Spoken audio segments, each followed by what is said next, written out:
Located on the west side of Charleston, Elk City has seen a recent revival. This is because of dedicated developers and business owners. With everything from restaurants to shops to workspaces, Elk City has become a hub for a young art movement. Elk City Records has been a part of this movement since its opening. The store opened officially March the 9th, 2017, but we had reached an agreement with our landlord and we're working on the space, which required a lot of restoration for about a year before we opened. Across the street from Elk City Records, a new business has opened recently. Owners Pat and Claire Pelly have opened a second location for their restaurant, Books and Brews, in Elk City. We saw like a growing community within this district specifically. It's a very I hate to use the word up and coming, but it truly is, because there was a lot of new businesses even within the last 5 years that have resided now in this district. It's a very art district. Few local restaurants. We actually moved our family above the record store. I have 4 kids, and we've lived here now for about 18 months actually. Looking at this area about 3 years ago, and since then we've opened an insurance agency, another restaurant, a barbershop has moved. There's been a lot of businesses that have actually a CBD location. There's been probably a 50% increase of just businesses within a coffee shop, 2 coffee shops, just within probably the last 18 months.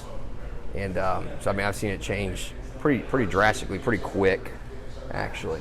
Now, Elk City business owners and residents are looking towards the future without forgetting the past.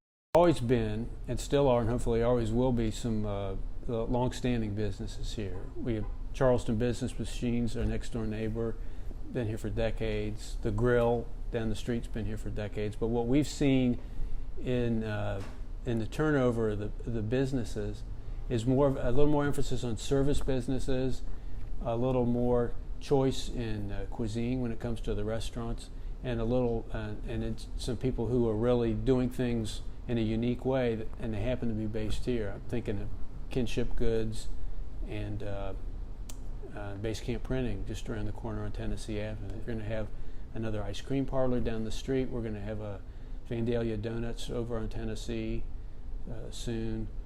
There's a tea house up on Ohio Avenue now. And those sorts of things couldn't even have been contemplated 10 years ago, but with enough momentum and some people showing confidence and commitment to the neighborhood, it really snowballs in a very positive way. At the heart of these local businesses, there is a community that is rallying behind them. I mean, the restaurant industry is a tough industry, no matter how you look at it.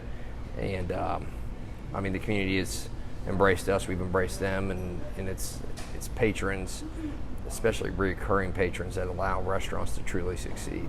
People in Charleston want to see it succeed. We haven't seen, any kind of provincial attitude. I think people downtown and the East End understand that if we can make more reasons for people to come to Charleston here, they're going to all benefit. So the local people have been very supportive, enthusiastic about it. I can't tell you how many times people come in here and say, I just love what's happening over here. Reporting for WVSU Newsline, I'm Ryan Nicholson.